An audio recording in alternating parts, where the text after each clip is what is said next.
All right, we are very excited. We've wanted to talk to you for quite a long time. Zack Snyder finally joining Lights, Camera, Barstool. How are you doing? You got this is crazy. I mean, have you ever released two big movies like this in such a short amount of time? You know what? Nobody ever has, except for me. Just now. It seems crazy. When we were talking about it, we were talking about getting the movies ready. I was like, let's release Justice League and Army on the same day. And everyone's like, no, that's crazy. Stop that. And I was like, all right, fine. Well, how about the next week? No. I'm like, okay, how about a month later? Now you're getting warm. But we were ready. So it's just letting everything breathe a little bit. I think is good. That'd be a bad expectation for, I think, viewers to have. Be like, oh, well, Snyder's now the drop two movies on the same day guy. You don't want that. That's true. That's cool. All right. We're here to talk to you about Army of the Dead. Army of the Dead. We're super pumped for it. It's following a zombie outbreak. And this is our synopsis. So, I mean, if it's wrong, please correct us. Following a zombie outbreak in Las Vegas, a group of mercenaries take the ultimate gamble, venturing into the quarantine zone to pull off the greatest heist ever attempted. It's in select theaters on May 14th on Netflix, May 21st. Tell us, was that good? Was it okay? It sounds like it. That's the movie. That was it? Okay, no need to watch anymore. I'm canceling my tickets right now. You nailed it. This movie, though, and I want to ask off the top, too, because my biggest disappointment, my only disappointment with Justice League is that I had to watch it at home. And I just think that's obviously the time we're in right now. But it's kind of crazy because, like, what's happened since your cut of Justice League dropped? It's like we're almost in a different world. Not that, like, you know, the pandemic doesn't exist and, like, we can't just walk. But it is crazy. Like, I've been to movies since I watched that. And so now this one, like, is it a little easier to encourage people now? Like, hey, if you can, definitely check this out because we've loved the trailers and like 100%. It looks bright and crazy. And it plays great in the theater. And I think it's if you have a chance, it's really great to go see it. I highly recommend it. Yeah, I can't wait to watch it. I think I'm going to investment in film. You know, it's completely objective. But yeah, we're super pumped for it.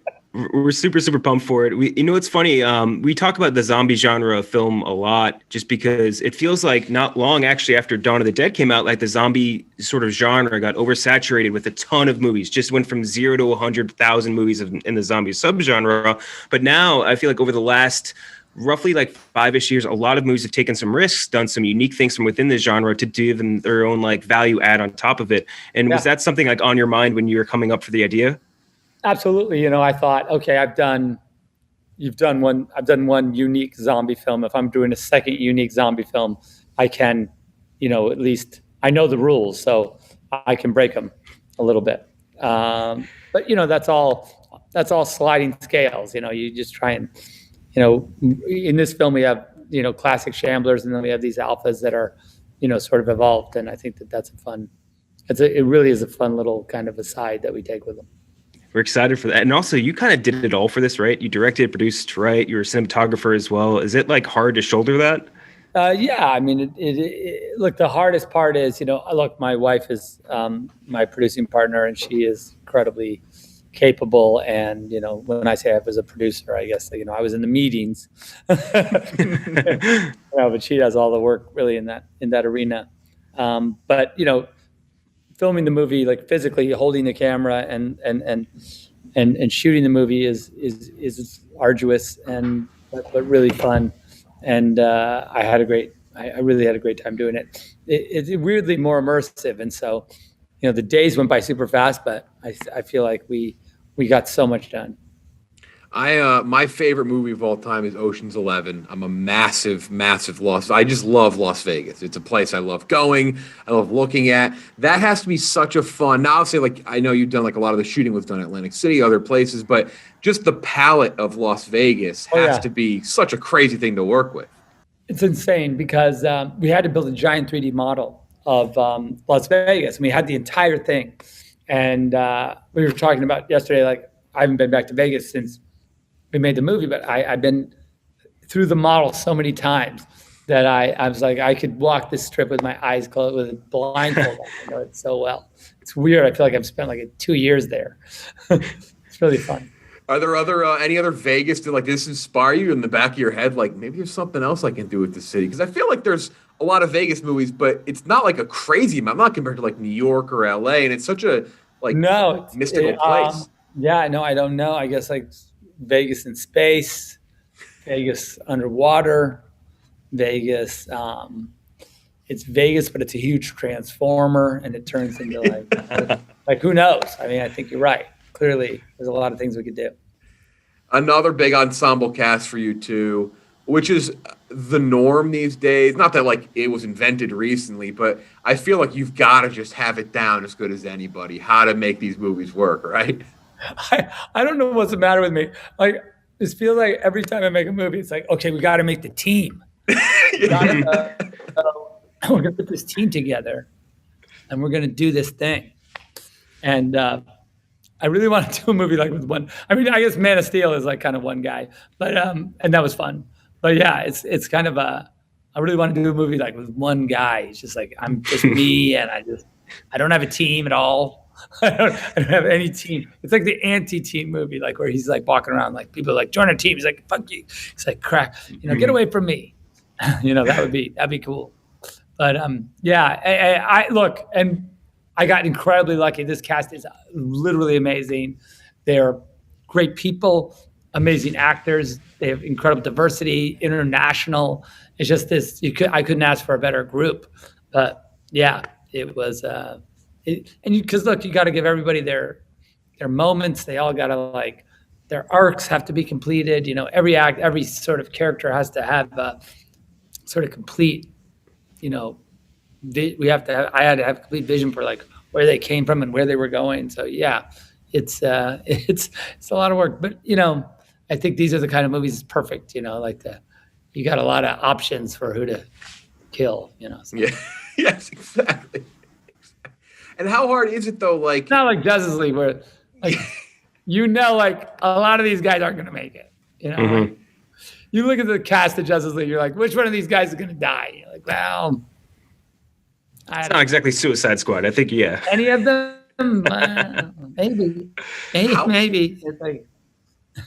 What is that like though, splitting up like the characterization when you have so many? Because like that is like the fascination now. It's like throwing in all the Justice League, all the Avengers, all this, all that. But like you have to split it up in a way that's mildly digestible, right? Like, does it get to a point where it's a puzzle and you're like, Well, I think that the way I do is I just we come a little bit because character and story have to kind of like they have to mesh up. So whatever's happening, whatever journey that the character needs to go on, it's also has to like hook up with what needs to happen for the story to work, So if it's your safe cracker, he has to be able to open the safe maybe before he is whatever is going to happen to him that's not good or something like that, And like if he's going to learn a valuable lesson about who he is as a character, it might have to happen either in the moment that he's about to open the safe so that revelation allows him to do it, or it might have to happen the moment after so that you're like, you've learned your lesson of life, but the irony is that you're not going to get to continue. So these are the kind of things, and I'm not saying that either of those happen. I'm just saying that those are the kind of things that could happen. Noted. Yeah. We're super pumped to watch it, though. Like you mentioned, the cast is insane. We're really excited for it. We also want to talk to you about some of your other stuff. Before we move on, though, one last note on Army of the Dead, and it's that I hate you because I despise the idea of fast zombies. And now, because you had fast zombies in Dawn, but now they're fast and they're smart. And that's just a scenario that I despise because there's no – slow zombies, I might survive. But fast and smart zombies, I'm fucking dead. As a matter of fact, I think beyond not surviving, there's a really good chance that these zombies are just going to replace the entire human race and just be their own sort of benevolent. And they're also they're kind of really cool in a lot of ways because like they're not fucking up the environment, they're not murdering each other, they're not really that ambitious. They're kind of happy to be in Vegas. They're not trying to get out and murder everyone. They're just like but. Of course, the humans get in there and fuck the whole thing up and make them super mad, piss them off, do shitty stuff to them. When you see what they do and why they get mad, you're going to be like, all right, fuck those people. So we're going to be Team Zombie by the end of this? Oh, no, it's very store friendly. Don't worry. Okay, cool. Yeah, but it's like you're just like, those guys, they deserve whatever they get now. That was not cool. Let's talk a little bit. May 14th in theater and select theaters, May 21st on Netflix, Army of the Dead. Yeah. We're very excited to see it. Snyder Cut, though, I do want to talk about it a little bit. We were Sure. I mean, it was a really cool moment to hit play on that thing. That for you, has there ever been kind of like, I don't know what the process is, like a submit, like I don't know what that was, but when that finally like left your hands and was like into the world, that had to be a sigh of relief like you've never felt before. It had to be up there. Well, look, it's unprecedented. No one, this has just never really happened to anybody. No one even knows even the people involved, we don't even know what happened exactly. So yeah, it was a really cool moment. It's like, I posted that one thing on Vero about the, it is the doom of men that they forget, from Excalibur, because I really, I really felt like it was like some kind of seminal moment that we all had to mark and see, at least in our minds, because it was pretty crazy that it all happened. It's funny because, in Army, I have those, I put the Snyder Cut canisters, and we were laughing the other day about how the fact that when I did that, there was no chance the movie was coming out. There was no chance that Justice League would happen. And now we're post Justice League coming out, and the canisters mark some sort of moment in history where that movie was in a vault somewhere and never to be seen. It's kind of crazy. The aspect ratio is one of the things we liked it. I mean, that's our thing. I see movies. We see IMAX all the time. We're very lucky. We have one of the best IMAX in the world here in Manhattan in our Lincoln Square Theater. So for us, great. But you had, I feel like just some of the response had at times you had to be like, oh, geez, people are like, what? Why does it look like this? What's up with the my TV's broken? I'm like, honestly, go. There's a thing called the internet. Look up aspect ratio. It's not that hard. They had to put a warning on it on HBO. They're like, this is what an aspect ratio is. Here's a definition. I know. I was like, okay, if you guys want to do that, by all means, go nuts. If you want to, because like my thing is like, I mean, not to be, you get to the point where you're like, okay, do you really want me to like change the aspect ratio? Is that a thing you want me to do? Because you don't like. You're fine looking at a movie with black bars on the top and bottom, but not on the sides. Mm-hmm. Like, it's so true. Somehow with the black bars are on the sides, you're like, your mind explodes. You're like, I can't look at it that way. Your fucking phone is a square. You look at Instagram every day. Like, what does it matter with you? Just enjoy the movie. Quit asking about the ass. I agree 100%. I was like, really? I said that one thing to that one guy. I think I commented one time. The guy was like, no more 133, and I was like, 133 is awesome. Don't be a sheep. And then I saw this meme like all took off about like, don't be a sheep. 133, don't be a sheep. It was pretty funny. But look, I just want people to enjoy the movie. Even in its square format. The other day, my friend watched the movie and he was mad about it. He was like, this is stupid. I hate this. This is my friend, by the way. I hate this square fucking aspect ratio. This is so bad. And then like halfway through the movie, he's like, I'm starting to like this square aspect ratio. It's doing to me. No, I think we liked it a bunch. I remember something that we had heard about it is that it was initially supposed to be put out into the 6 episodes, right? Or was it 4 episodes? And then they switched it. Why the change to the movie? It was 4. Okay, so why the change to a movie instead of it being episodic? Literally, the lawyers were like, you can't release it that way because then everyone has to we have no contracts for a TV show. With the actors. Like you have contracts for a movie, but not for a TV show. And I was like, oh, I don't want. And then they're like, it's going to be some legal precedent. It's going to go to the Supreme Court. And I was like, okay, forget it. I have enough trouble. I have enough problems with the movie right now. I don't need that. Like, I can't even imagine you just like after all of this, you finally have like, hey, you got to go to Washington. You got to go to Supreme Court. We gotta. Yeah, the movie testifying at Congress. There's been an injunction against the film. By the way, the fans would have lost their minds. They would have stormed the Capitol. It would have been you testifying at Congress for it. That would have been the most perfect ending to this, but just like for all like everything, like if you would have told me like if I would have like went to sleep for 10 years and be like, hey, whatever happened to the Snyder Cut, like, oh, and then in the Supreme Court, I'd have been like, that makes sense. That just like that seems like the perfect. Oh yeah, that's right. That's what the Snyder law is about. That's where it came from. The Snyder rule, just like the Tuck rule. Like you can't do that because of the Snyder precedent. Oh, that's right. That's right. Yeah, Snyder v. U.S. I remember that one. Yeah, remember that from law.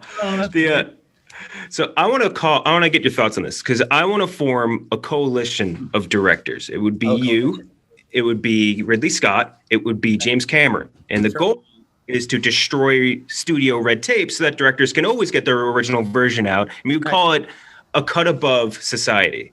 A cut above society. Wow. Quite a you like it. Highfalutin group. Yeah, no, it sounds cool. Like, where do I sign to be part of this? As soon as I find out the rights to make it so that I get all of the money for it, cool. We're good. I'll send the contracts immediately and you won't be in trouble. You won't have to go to court or testify to Congress this time. I promise. I can promise everything's going to be fine. No, listen, it's funny too, because I think that, there is this, history now, this whatever this is, like where these embattled sort of movie directors are fighting for their movie. And I know that sounds exhausting, but, it really, I think the one thing with Justice League is you can compare the two movies and say like, okay, I get why, I guess someone came up to me the other day and was like, that was uncool. And I was like, what? And they were like, that was uncool, bro. And I was like, what was uncool? I literally had no idea what you're talking about. And like, I saw the other version. Like I hadn't seen it. I watched your movie. Then I went back and watched it. I'd never seen it. I saw it. That was uncool. What the movie that they made. And I was like, I go, I haven't seen it yet. He goes, don't watch it. I go, no, I know. I've heard not to watch it. It's incredible. Like, he was really upset. He was like, I got to tell you, man, I was like freaked out by that. And I was like, okay, well, I go, well, I'm not going to watch it. He goes, don't ever. I was like, okay. So, but I just think that it's weird to have that both are out there. I mean, look, you just saw they released that crazy trailer the other day for the old version of the movie. Did you see that? Like Warner Brothers released a trailer a couple days ago, or like his last week, for the theatrical version of Justice League. They just thought, we're going to drop the 4K version of the trailer. Now it's like new Coke for them. It's new Coke to Coke. Yeah. It's basically, yeah. But it literally, if you go look at it, it literally has 100,000 downvotes on the. That's amazing. It has 100,000 downvotes. I'm like, I've never seen that. I don't know if that's ever happened in history. I think it's like over 110,000 downvotes now. It's something crazy, but there were a couple moments where like watching it, like to the credit of the guy who stopped you, were you watching? Because like, I mean, we won't lie. When we first heard about this, when this whole thing, we were like skeptical. You're like really? Like, is there a cut? Is this like, is this? And then you watch it and like, to your credit, I was like, got it. Like a couple moments in, especially probably like kind of the chase of Steppenwolf, the Amazonians, like you're like, okay, you're like, you get it. You're like, I see, like you kind of see the difference. You see like how much different of a movie and what your vision was, to your credit. It's crazy. Absolutely there. But kind of fun.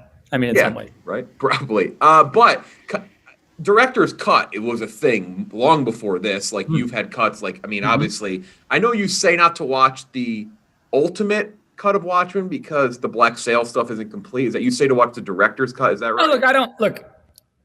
By the way, watch that's my personal favorite is just the straight director's cut and then watch the Black Sail by itself.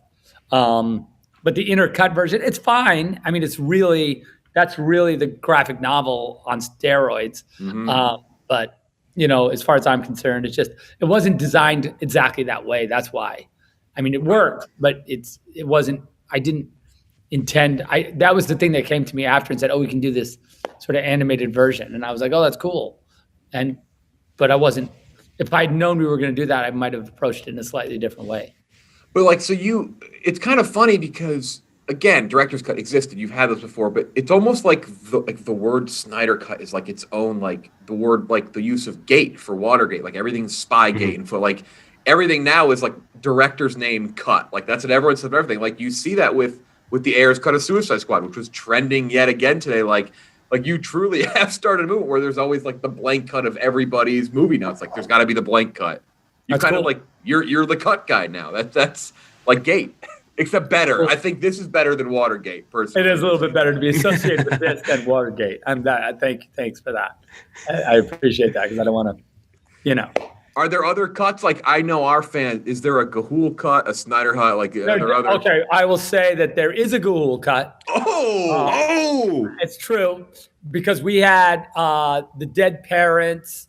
We had, because the movie when I signed on was like, okay, it's a movie about sort of it's a metaphor for the civil rights movement, and we had like "Down by the River" as the song, and it was like really, the song that was replaced with the song that's who sang that song? It's the song where they're learning to fly in the middle of the movie. I can't remember off the top of my head. Anyway, that was like this really cool, civil rights anthem. It was really important to me that like this is a great opportunity to teach, because the pure ones and then like, all of the other owls that are just normal are like being, they're being like moon blinked and like, made to like just pick through these pellets. Meanwhile, like, the pure ones are like forcing everyone into submission like Nazis. And so there was like, but they were like, okay, this is like getting a little, and then like when Soren goes back, his parents have been murdered. So there was like a little bit more, it was a little bit tougher, the movie. Well, we wrote that question almost like as like a joke to the cut verse, but now all I want to see is the Guardians of Ga'Hoole Snyder cut. So now we're going to start a brand new movement. Like, and then also Sucker Punch, we never got it all the way. Like we have a big that I believe. There's a very I've talked about that, and we have talked about I was like the only reason I haven't done like the complete version of Sucker Punch as a director's cut, like really done it, is because what happens is they've sold the rights to all these different territories and they got to wait for those rights to expire before we can take it back and fix it. Because what happens is the value of that. So if I sign a contract with you and be like, oh, I'm going to show your thing, and then you release that same thing over here that's different and maybe better, mine now suddenly doesn't have the value that it had when I bought it from you. Yeah. So people get mad about that sort of thing. More contract. We just have to get you in front of Washington as like a whole thing. Like you get everything out of the way all at once. Yeah. Another movie of yours I want to talk about really quick because, and this is the last thing we're going to talk about. It's one of my favorite movies. It's my middle school anthem movie, I would say, and that's 300. And 300 I loved growing up. So Yeah. Love it so much. And we have to ask you, and Jeff's going to show you a movie right now. We need to know if you have seen it before. Can you show it up? Oh yeah, Meet the Spartans, of course. Yes. By the way, I go look at, if you want to measure your success, if there's a full movie parody of your movie did pretty cool. Your movie it hits the zeitgeist, as they say, must have hit it. Someone thought they could make money from a parody of the movie that you made. So that's pretty. I mean, we got Shrek on here, Ghost Rider, Spider-Man. They put Howie Mandel, Simon Britney shaving her head at one point. Kevin Federline is in that. Yeah. But that's not the one with this. That one does have this sort of stomp the yard breakdancing sequence in it. Yes. Yeah. I'm assuming you saw that in theaters. I think they actually made two. I think they actually made two parody movies of 300. Did they really? Yeah, and I was like, We own it. You gotta stop. But that's cool. That's pretty fun. Thank you so much. We didn't even get to. I mean, we could talk Watchmen for hours and hours. Yeah, that's another show. We'll do that show. So hey, anytime you're free, we'd love to talk to you some more. Army of the Dead. If you can, see it in theaters. We will be seeing it in theaters. Be great too. Watch it again on Netflix. How about that? Literally. Because let me just say, there's all these crazy Easter eggs in the movie. That was my phone, but it's fine. There's all these crazy Easter eggs in the movie. There's going to be some stuff you're like, what? Did that just, I got to go home. And now watch it on Netflix and catch it. Got to run home, turn it on again and be like, I was right. Look at that. Are you kidding me? What is the matter with Snyder? He's insane. I love that. Love that. Thank you so much. This was a blast. Hope to talk to you again. Good luck. Awesome, brother. Thank you so much. Cheers, guys.